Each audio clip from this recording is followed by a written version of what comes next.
La fusion nucléaire, la solution à l'instabilité énergétique de l'humanité, la clé des voyages spatiaux, un cri d'espoir pour toute l'humanité. Un soulagement pour les factures d'électricité partout, et cela fait à peine 75 ans que c'est censé arriver.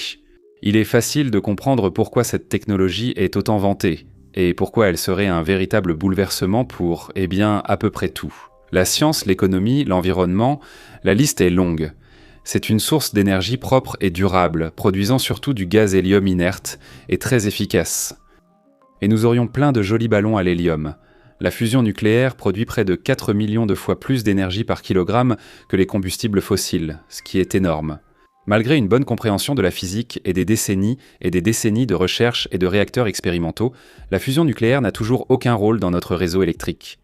Finalement, la communauté mondiale de la physique a décidé qu'il faudrait la collaboration de plusieurs pays avec des budgets équivalents pour parvenir à la percée technologique nécessaire. Le réacteur thermonucléaire expérimental international, ou ITER, car c'est un nom vraiment long, construit actuellement le plus grand réacteur à fusion nucléaire de type tokamak au monde à Saint-Paul-lès-Durance, dans le sud de la France. Et je m'excuse auprès des Français. Avec ITER, des scientifiques du monde entier prévoient de vraiment rapprocher la fusion nucléaire de la réalité. Enfin, au moins en 2035, l'énergie du futur. Alors que les dernières décennies ont prouvé que la fusion nucléaire est un obstacle difficile à franchir pour nous, les humains, elle est incroyablement courante partout dans l'univers.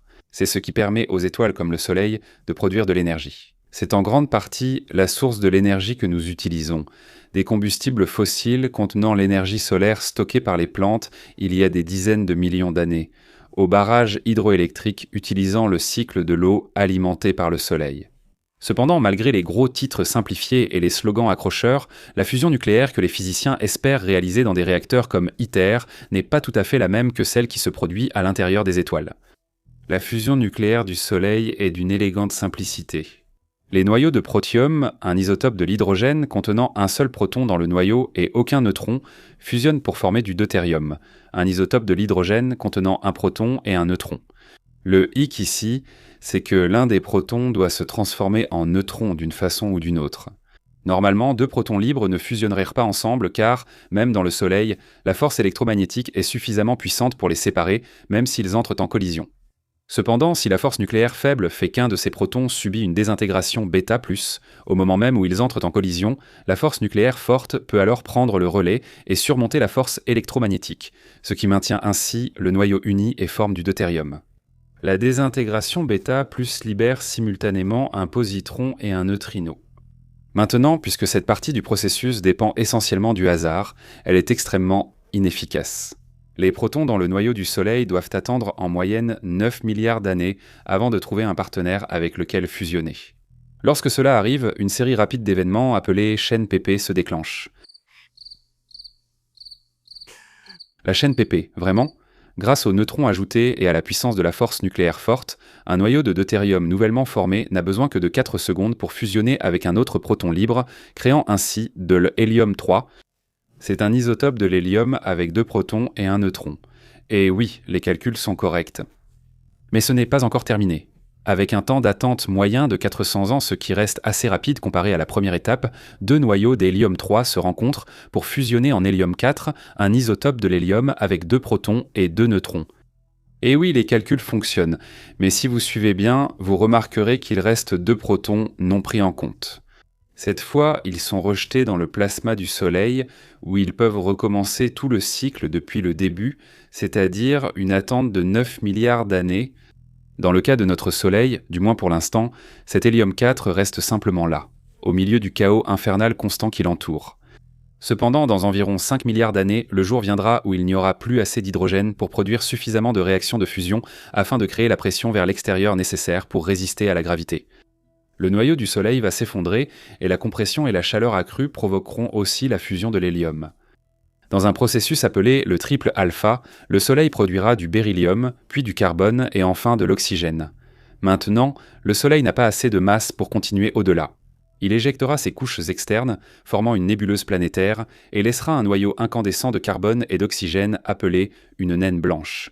Les étoiles plus massives, cependant, celles qui sont au moins 8 fois plus lourdes que notre Soleil, donc vraiment grandes, peuvent continuer leur évolution. Elles peuvent même fusionner des noyaux d'oxygène pour créer du silicium et finalement du fer, avant d'exploser en une gigantesque supernova. La soupe de plasma, composée de protons qui se percutent, ne peut rester contenue à l'intérieur du Soleil qu'en raison de sa taille immense. Avec une densité de 150 grammes par centimètre cube, son noyau est plus de 10 fois plus dense que le plomb solide, et la gravité qui en résulte maintient suffisamment de protons assez proches les uns des autres pour que la fusion nucléaire ait lieu. Même si cette première étape prend 9 milliards d'années, les ingénieurs nucléaires n'ont pas le luxe de disposer de 9 milliards d'années ni d'une masse 330 000 fois supérieure à celle de la Terre. Ainsi, ils doivent employer des aimants très puissants pour contenir le plasma et utiliser un combustible déjà apte à fusionner sans intervention de la force nucléaire faible. Plus précisément, un réacteur tokamak comme ITER utilise du deutérium et du tritium, un isotope d'hydrogène encore plus lourd composé d'un proton et de 2 neutrons. De plus, comme ils ne peuvent pas rendre le combustible aussi dense que celui du Soleil, ils doivent le chauffer encore plus pour s'assurer que les particules se déplacent suffisamment vite pour fusionner lorsqu'elles entrent en collision. Cela équivaut à 150 millions de Kelvin, 10 fois plus chaud que le cœur du Soleil. Lorsque l'installation utilise des noyaux de deutérium et de tritium, elle produit de l'hélium-4 comme le Soleil, le reste étant un unique neutron libre à très haute énergie.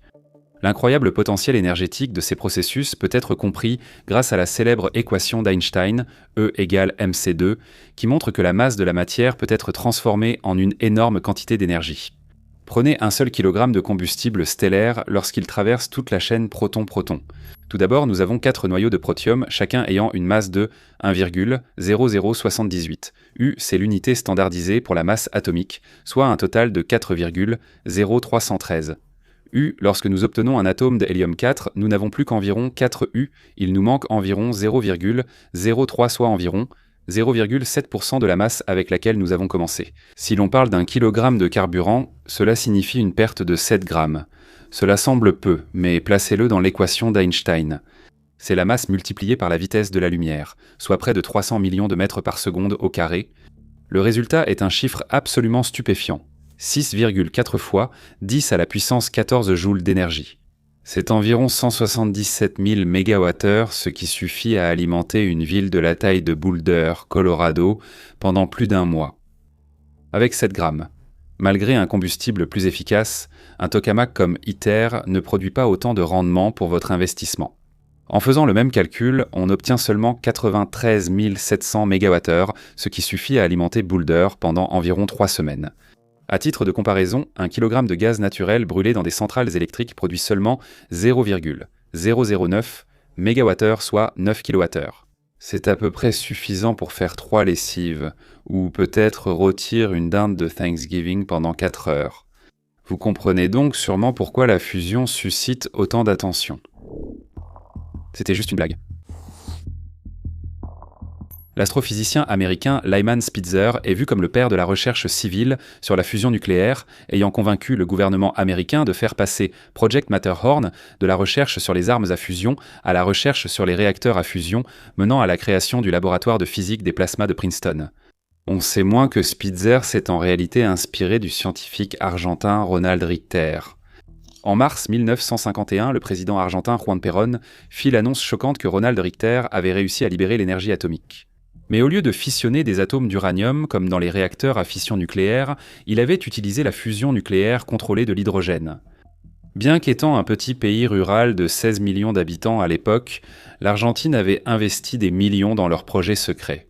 Poemel, où Ronald Richter a construit un bunker en béton de 12 mètres de haut sur une île isolée de Patagonie portant le même nom.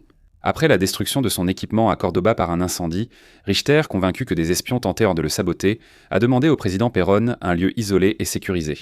Cependant, Richter n'a même pas utilisé le bunker.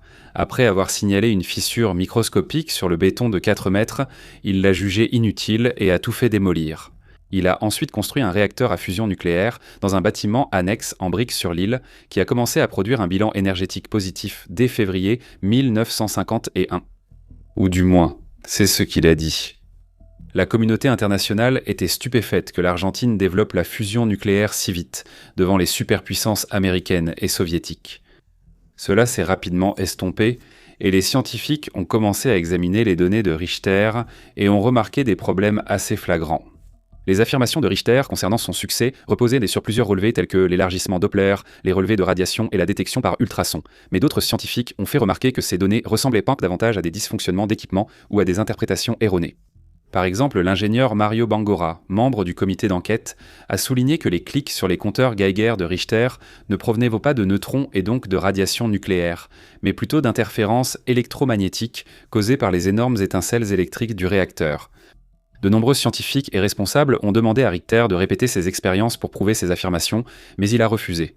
Au lieu de cela, il était resté sur son île et a rejeté les demandes de publication d'articles ou d'autorisation de visite par des scientifiques indépendants. Sans jamais reproduire ces résultats, il a ordonné la destruction du réacteur et la construction d'un nouvel immense bunker souterrain en béton.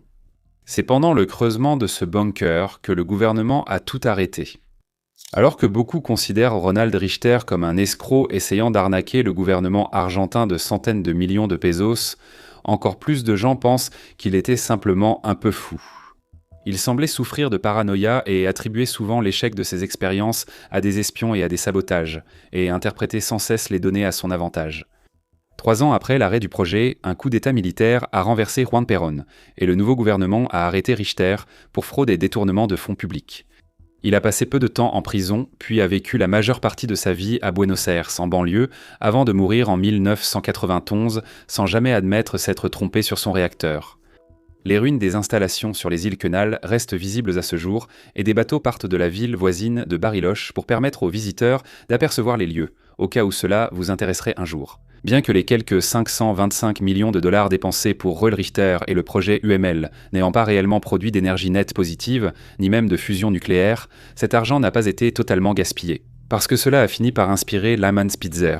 Après avoir entendu parler du prétendu réacteur à fusion, l'astrophysicien a pris quelques jours pour skier et réfléchir aux conceptions de Richter, c'est-à-dire confiner un plasma chaud dans un champ magnétique. Et ce concept a inspiré la grande majorité des recherches sur la fusion et des réacteurs expérimentaux, y compris celui en construction à ITER. Donuts de plasma. Un réacteur à fusion nucléaire doit surmonter ce qu'on appelle la barrière de Coulomb. C'est lorsque 2 protons sont assez proches pour que la force nucléaire forte l'emporte et les fusionne, plutôt que la force électromagnétique ne les repousse. Le Soleil franchit cette barrière grâce à l'effet tunnel quantique, un véritable tour de magie de la physique. Rappelez-vous, les protons sont à la fois des particules subatomiques et des ondes, donc leur position est probabiliste. Si une fonction d'onde dépasse une barrière, la particule peut apparaître de l'autre côté. En résumé, certains protons du Soleil parviennent simplement à se téléporter aléatoirement à travers la barrière de Coulomb pour se lier à un autre proton. Cependant, les 2 protons ne formeraient qu'un seul noyau atomique pendant une fraction de seconde sans la désintégration bêta dont nous avons parlé plus tôt. Si l'un des protons se désintègre en neutron au moment précis, il ne repoussera pas son partenaire. Saviez-vous que la probabilité que ces phénomènes arrivent au bon moment pour permettre la fusion nucléaire était si faible qu'il faudrait 9 milliards d'années ? Je l'ai déjà mentionné plusieurs fois. Le Soleil est une gigantesque boule de fusion nucléaire parce qu'il contient un nombre incroyable de protons. Plus précisément, si cela vous intéresse, c'est 1,2 fois, 10 puissance 57. Cela fait un 12 suivi de 56 zéros. C'est une perte de protons et beaucoup de zéros. Nous n'avons pas autant de protons et nous n'avons pas non plus des milliards d'années. Les physiciens doivent plutôt chauffer les protons jusqu'à ce qu'ils se déplacent assez vite pour franchir la barrière de Coulomb sans recourir à l'effet tunnel quantique. Mais alors, comment peut-on physiquement contenir un plasma à 150 millions de degrés ? N'importe quel matériau se vaporiserait instantanément. Lyman Spitzer trouvait fascinante, dans l'expérience ratée de Ronald Richter, l'idée de confiner le plasma avec des aimants. Pourtant, ce n'est pas aussi simple qu'il n'y paraît. Tout d'abord, on ne peut pas simplement créer un tube magnétique droit. Rappelez-vous, les particules dans le plasma se déplacent à une vitesse folle, près de 1360 km par seconde, soit environ 3 millions de miles par heure. Elles atteindraient en vite l'extrémité du tube et s'écraseraient contre la paroi, la vaporisant. La solution consiste à placer les aimants en boucle comme un énorme beignet métallique. Maintenant, elles tournent simplement en rond, mais cela vous laisse avec un nouveau problème. Les aimants à l'intérieur de la boucle, dans le trou du beignet, sont plus proches que ceux à l'extérieur. Ainsi, le champ magnétique est plus fort du côté intérieur de la boucle, ce qui provoque une dérive. Les protons chargés positivement du plasma et les électrons chargés négativement sont poussés dans des directions opposées et les particules très énergisées percutent à nouveau les parois où elles sont vaporisées. Lyman Spitzer a résolu ce problème en inventant le stellarator en 1951. Il avait la forme d'un chiffre 8. Ce simple changement géométrique signifiait que les particules voyageant du côté intérieur du tube à un certain endroit se retrouvaient non loin du côté extérieur à l'endroit complémentaire dans la forme en 8. Cette conception s'est avérée trop difficile à réaliser à grande échelle. D'autres physiciens ont tenté d'adapter le stellarator en conservant une forme de beignet simple, mais en utilisant des aimants 3D fortement déformés pour tordre le plasma lorsqu'il circule dans le tube. Cependant, ces aimants sont un cauchemar d'ingénierie et nécessitent une précision microscopique. À la place, une autre conception est venue dominer la recherche sur la fusion nucléaire, le tokamak. Issu de l'acronyme russe pour chambre toroïdale à bobine magnétique, c'est une invention soviétique attribuée aux lauréats du prix Nobel Andrei Sakharov et Igor Tamm. Ironiquement, les deux physiciens avaient entièrement développé leur plan pour le tokamak avec confinement magnétique, et ils l'avaient en remis aux hauts responsables soviétiques, notamment Lavrenti Beria, qui supervisait le programme de recherche nucléaire de l'URSS avant le projet UEMUL. Mais Beria ne semblait pas intéressé et n'a jamais répondu, du moins jusqu'à ce que Ronald Richter fasse la une des journaux. En avril de cette année-là, Dmitri Efremov de l'Institut de recherche scientifique sur les appareils électrophysiques de l'URSS, encore un nom à rallonge, fit irruption dans le bureau d'Igor Kourtchatov, directeur du projet de bombe atomique soviétique, exigeant pourquoi l'Argentine les avait devancés sur la fusion nucléaire. Kourtchatov contacta Beria et le 5 mai, Joseph Staline en personne signa le projet de tokamak. Le tokamak garde la forme de beignet, mais résout le problème des aimants en faisant passer un fort courant électrique dans le plasma. Cela crée un champ magnétique circulaire appelé champ poloïdal, qui fait s'enrouler le plasma en hélice. Ainsi, les particules traversent uniformément les champs magnétiques sans être projetées contre les parois du réacteur. Le premier tokamak fonctionnel, appelé T-UN, a finalement été créé en 1958, sous la direction de Lev Artsimovich. Cette année-là, l'URSS a dévoilé ses recherches sur la fusion à la deuxième conférence Atoms for Peace à Genève, en présentant l'idée aux physiciens occidentaux. Ironiquement, la conception a été ignorée, car les soviétiques n'avaient pas encore eu de résultats marquants. Le stellarator était la vedette de la présentation. Le tokamak reste principalement un projet soviétique. Puis, en 1968, lors d'une conférence internationale sur l'énergie atomique à Novosibirsk, Artsimovich annonça que leur tokamak T3 avait atteint des températures de plasma de 10 millions de Kelvin et l'avait confiné pendant plus de 10 millisecondes. Cela peut paraître modeste, mais c'était bien plus avancé que tout ce qu'avaient réalisé les stellarators occidentaux ou d'autres alternatives. Les scientifiques américains et ouest-européens restaient nos sceptiques, comme pour les affirmations de Richter. Contrairement à Richter, cependant, les résultats d'Artsimovich n'avaient rien de frauduleux, et il a invité une équipe de 5 scientifiques du laboratoire Coulomb au Royaume-Uni à se rendre en URSS pour vérifier le travail de son équipe. En 1969, la délégation britannique surnommée les Coulomb 5 a passé des mois à Moscou pour confirmer que les affirmations soviétiques étaient bel et bien vraies. La recherche sur la fusion nucléaire a été bouleversée à jamais. Tout le monde a abandonné le stellarator et s'est précipité vers le tokamak, qui continue de dominer le financement et l'attention de l'industrie jusqu'à aujourd'hui. Par exemple, dans le secteur privé, Commonwealth Fusion Systems, dans le Massachusetts, est actuellement en tête du financement avec 3 milliards de dollars. Ils utilisent le conception du tokamak. Pourtant, cela reste dérisoire comparé au budget de construction colossal de 20 milliards de dollars d'ITER. Quelle conception ce méga-projet a-t-il choisi ? Oui, ils ont choisi le tokamak, évidemment. Plasma chaud de la guerre froide. Donc, avec une date d'allumage prévue pour 2035, c'est incroyable de penser que la création d'ITER remonte à avant ma naissance, en plein milieu des tensions de la guerre froide. Malgré la course aux armements et la menace d'une troisième guerre mondiale, les États-Unis et l'Union soviétique ont mis leurs différends de côté pour se rencontrer à Genève lors du sommet des superpuissances en 1985. C'était la première rencontre entre le président américain Ronald Reagan et Mikhaïl Gorbatchev, nouveau secrétaire général soviétique. Les deux dirigeants ont débattu des programmes militaires et des armes nucléaires, mais se sont accordés sur la fusion nucléaire. Grâce au conseiller scientifique de Gorbatchev, Evgueni Velikov, qui a convaincu son patron que seule une collaboration internationale permettrait d'y parvenir. Dans leur déclaration finale, les hommes les plus puissants du monde ont officiellement soutenu un développement accru de la coopération internationale sur la fusion nucléaire au profit de l'humanité. Des plans plus formels ont été élaborés en 1986 lors du sommet de Reykjavik, où le comité de l'initiative quadripartite a été formé. Composé des États-Unis, de l'Union soviétique, du Japon et de la Communauté européenne de l'énergie atomique, ou Euratom, représentant alors 12 pays dont la France, l'Allemagne de l'Ouest et le Royaume-Uni.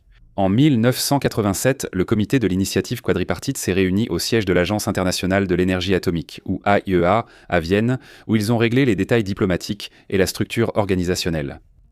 Ils ont également choisi le nom, le réacteur thermonucléaire expérimental international, bien qu'ils aient immédiatement décidé que c'était un peu long et ont choisi de l'appeler ITER, ce qui signifie aussi le chemin, le chemin en latin. En 1988, les travaux scientifiques ont enfin commencé. Une cinquantaine de physiciens et ingénieurs des 4 partenaires se sont réunis à l'Institut Max Planck de physique des plasmas à Garching, alors en Allemagne de l'Ouest. En 1990, ils ont soumis leur première conception de réacteur d'essai, prouvant peut-être quelque chose d'encore plus important que la physique fondamentale de la fusion nucléaire.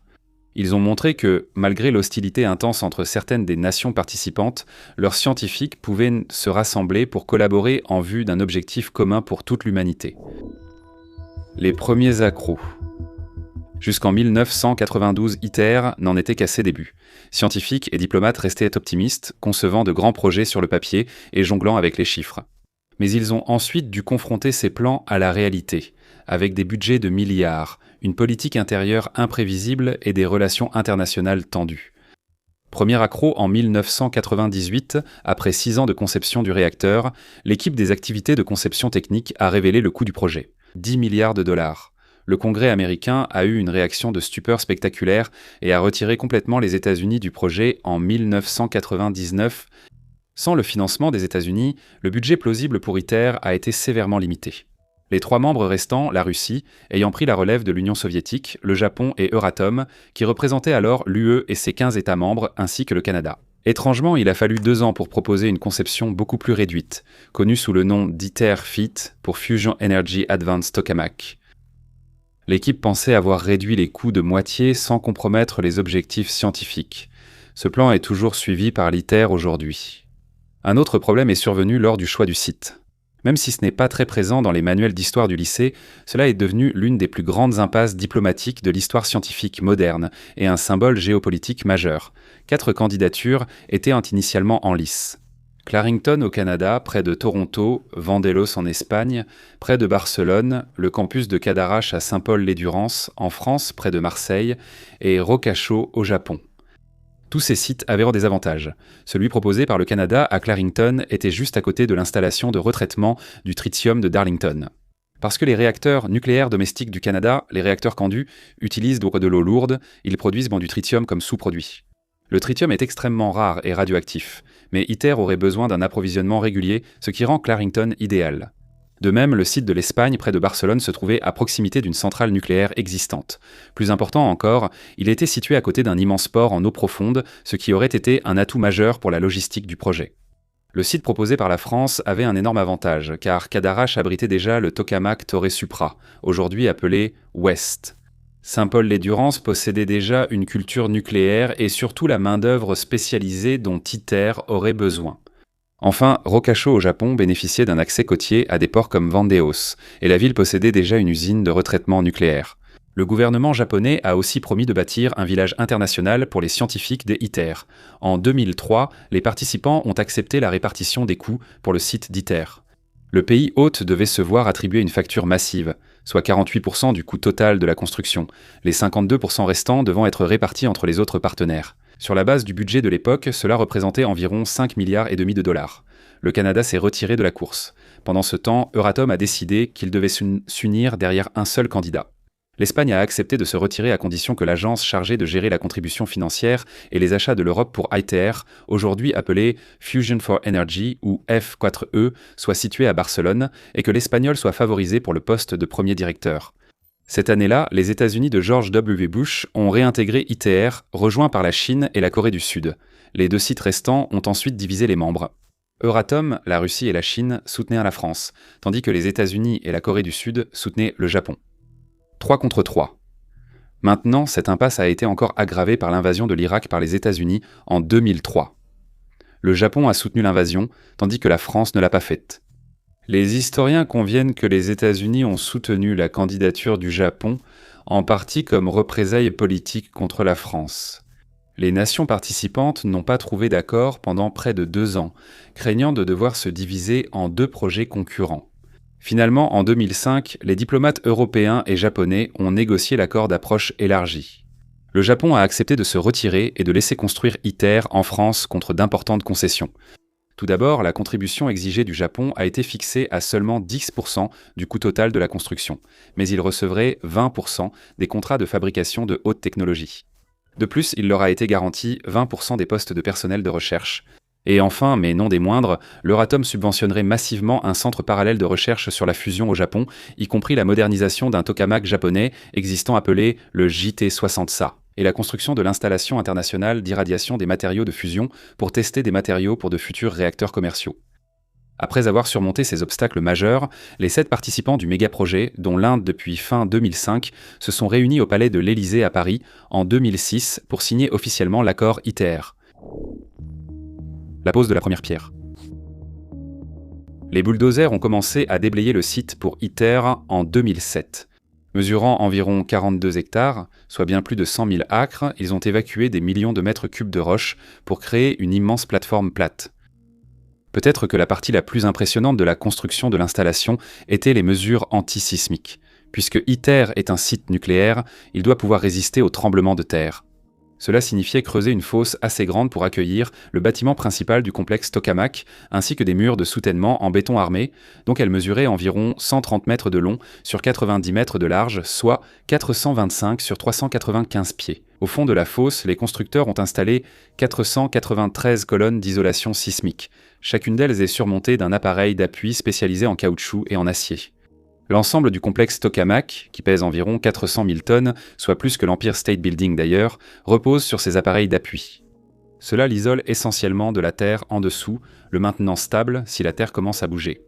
Alors que la construction de l'installation s'est déroulée relativement sans encombre, la construction du réacteur proprement dit s'est avérée être un défi beaucoup plus difficile.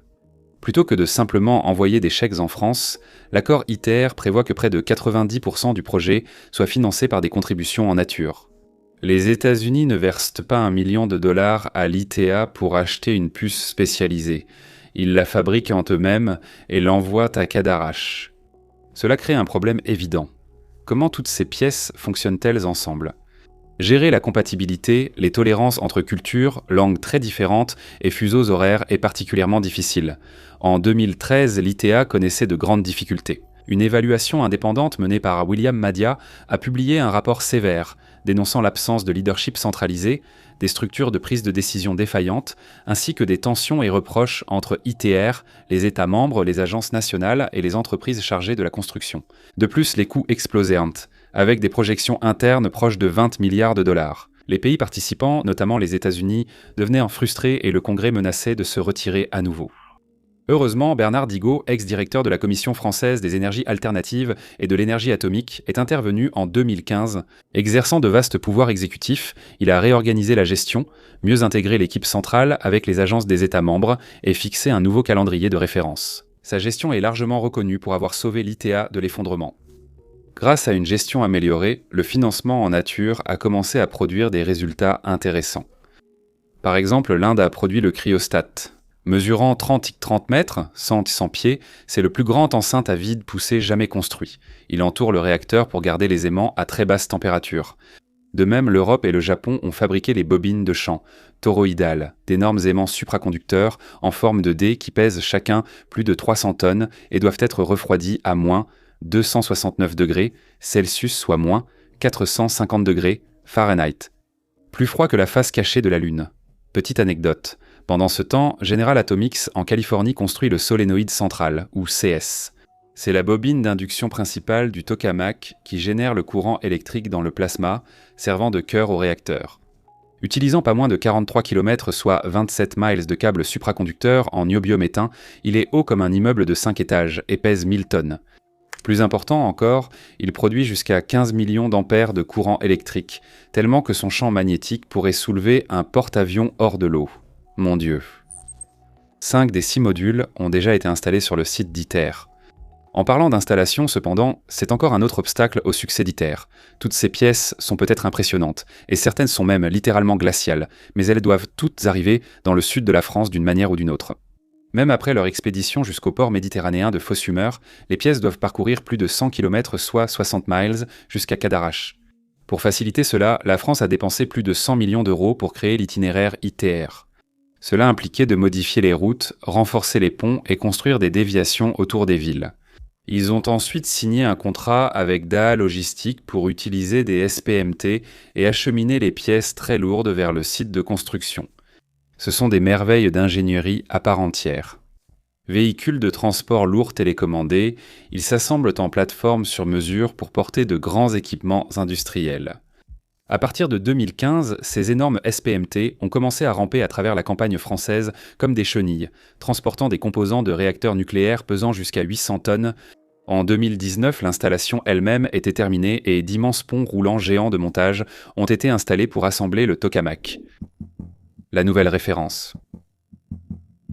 L'assemblage du réacteur tokamak a avancé au début des années 2020 avec des livraisons régulières de composants malgré la pandémie de Covid-19. Puis, à la fin de 2022 et en 2023, les ingénieurs ont découvert d'importants défauts dans la construction. Tout d'abord, il y avait des non-conformités dimensionnelles dans les joints biseautés soudés des secteurs de la cuve à vide. Les grandes tranches métalliques du réacteur ne s'assemblaient à un pas car leurs bords ne correspondaient en pas. Avec un diamètre de plus de 19 mètres, 62 pieds, et un poids supérieur à 5000 tonnes, la cuve à vide, cœur du tokamak, est trop massive pour être fabriquée en une seule pièce. Elle a été fabriquée en 9 secteurs dans diverses usines mondiales, puis expédiée en France. Une fois réunis, les ingénieurs ont constaté leur bon alignement. Ils ont ensuite trouvé de la fissuration par corrosion sous contrainte dans les tuyaux de refroidissement des boucliers thermiques. ITER emploie des boucliers thermiques plaqués argent pour protéger les aimants, devant rester très froids, du plasma maintenu très chaud. Les boucliers sont couverts de tuyaux pompant en continu du gaz hélium ultra froid à leur surface.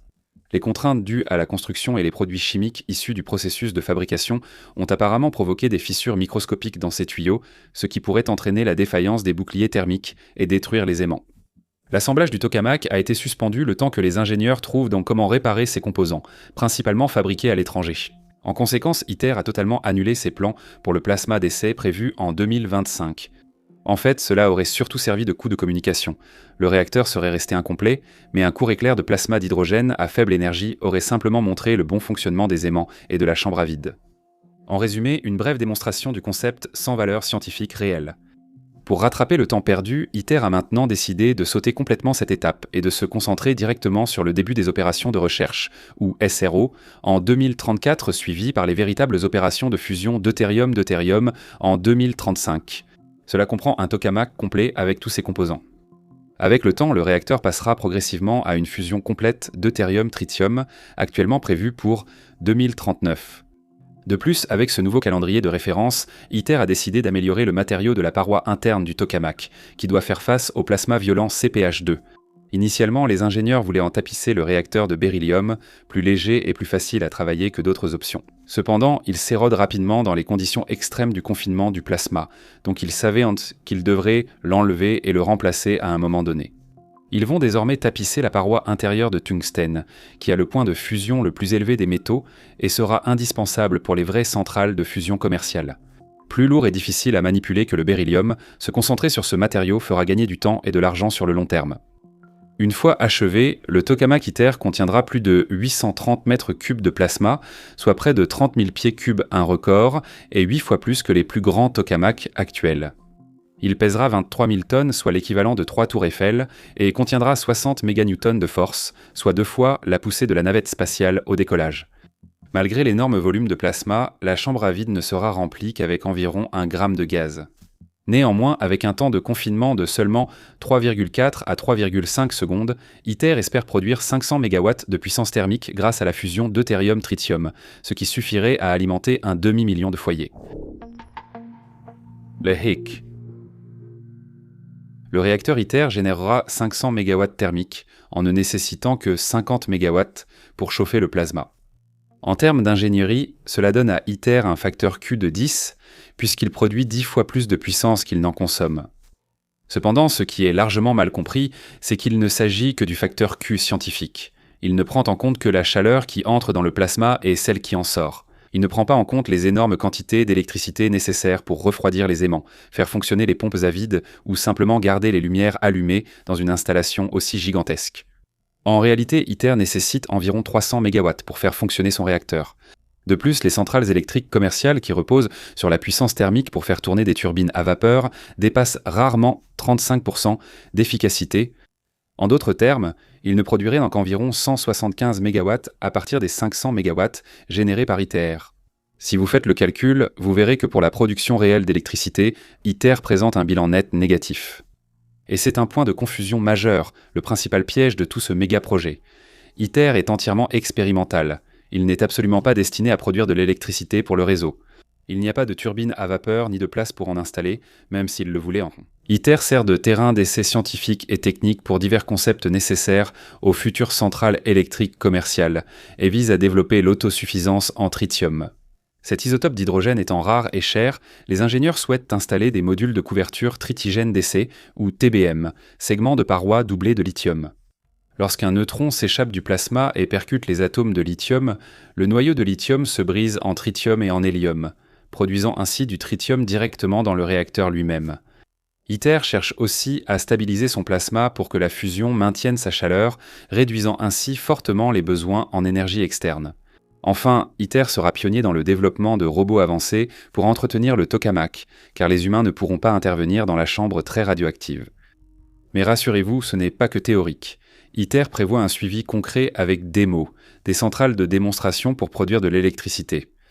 Plutôt qu'un seul réacteur, chaque nation participante à ITER tirera les enseignements acquis à Cadarache pour construire ses propres prototypes de démonstration chez elle. Par exemple, les projets UE-DEMO Europe, KDEMO Corée du Sud et JA-DEMO Japon sont déjà en conception. Ces prototypes relieront un réacteur à fusion comme ITER à des turbines à vapeur pour fournir de l'électricité au réseau. Ils doivent donc assurer un fonctionnement continu du plasma en régime stationnaire et non par impulsion comme ITER. Ils doivent avoir un cycle de combustible fermé et produire tout leur tritium sans en importer. Mais surtout, les démonstrateurs doivent avoir un rendement énergétique supérieur à 1. Ils doivent injecter plus d'électricité sur le réseau qu'ils n'en consomment.